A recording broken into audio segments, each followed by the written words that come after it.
Hello students.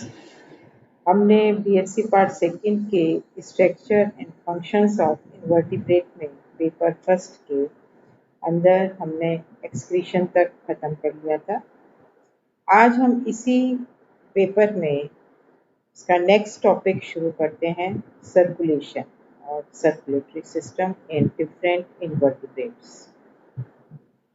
शरीर में उपापचय के लिए आवश्यक पदार्थों जैसे ऑक्सीजन, भोजन, हार्मोन आदि के वितरण तथा उपापचय के फलस्वरूप उत्पन्न अपशिष्ट पदार्थों को एकत्र कर उत्सर्जी अंगों तक पहुंचाने के लिए एक विशेष तंत्र पाया जाता है, जिसे हम परिसंचरण तंत्र कहते हैं।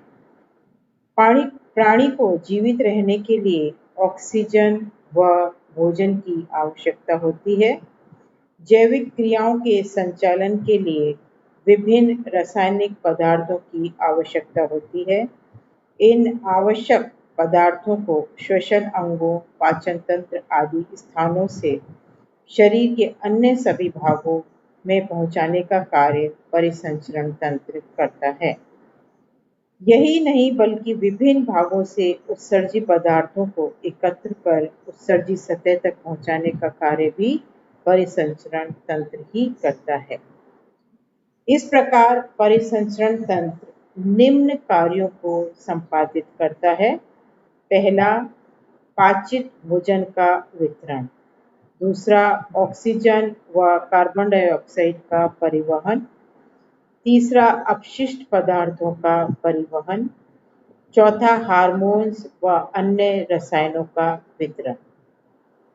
निम्न श्रेणी के प्राणियों में परिसंचरण केवल भोजन के वितरण तक ही सीमित रहता है, क्योंकि श्वसन व उत्सर्जन की क्रियाएं शरीर की सामान्य सतह से विसरण विधि द्वारा ही पूरी हो जाती हैं।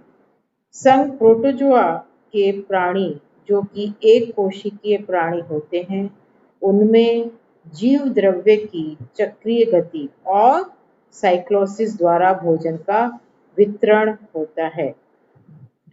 परिसंचरण तंत्र में प्राणियों के उद्विकास के साथ साथ जटिलता पाई जाती है।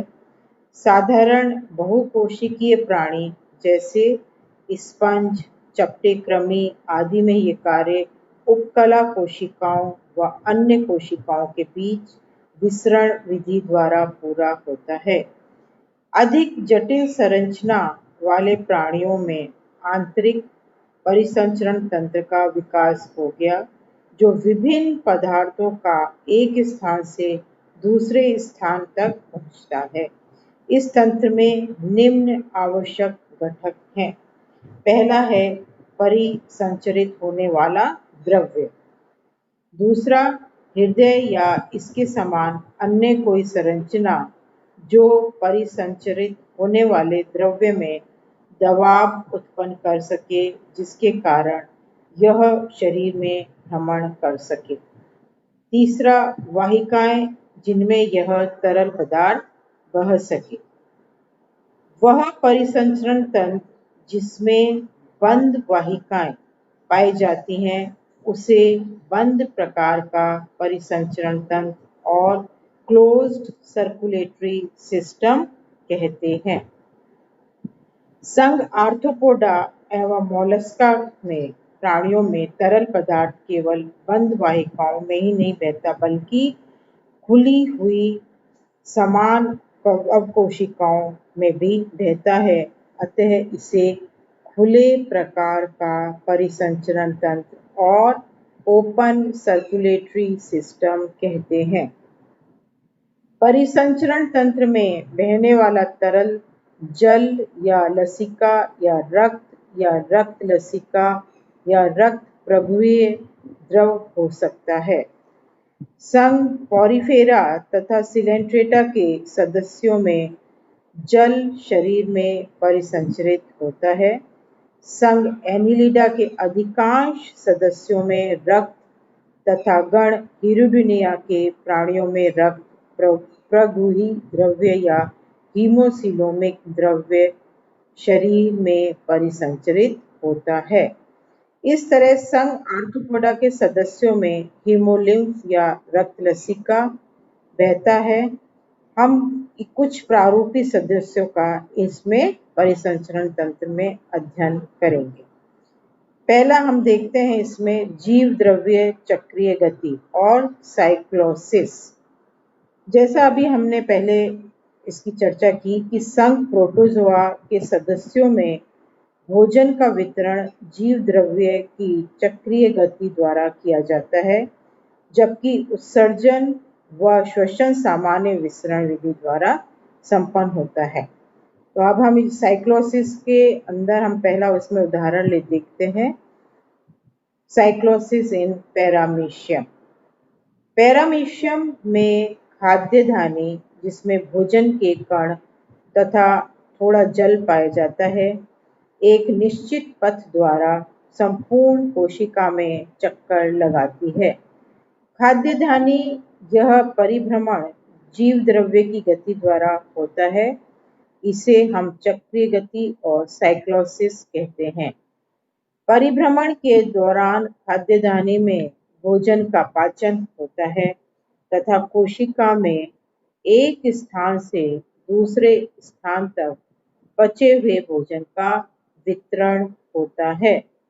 वितरण के पश्चात अंत में बच गए बिना पचे भोजन को कोशिका गुदा और साइटोप्लाज्म तक पहुंचा दिया जाता है, जहां से इसे शरीर के बाहर निकाल दिया जाता है।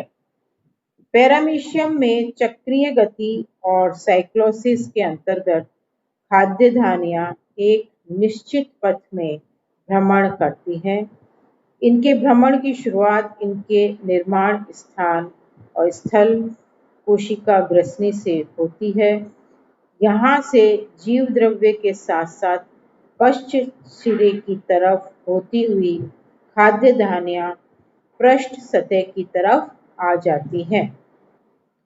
यहाँ से ये अग्र सिरे की तरफ चली जाती हैं तथा वहां से नीचे की ओर होती हुई अधर सतह पर कोशिका गुदा तक पहुंच जाती हैं। अपने भ्रमण के दौरान ये धानियां पचे हुए भोजन का वितरण करती हैं। कुछ वैज्ञानिकों का मानना है कि खाद्य धानियां को कोशिका का पूरा चक्कर लगाने में लगभग 2 से 3 घंटे लगते हैं।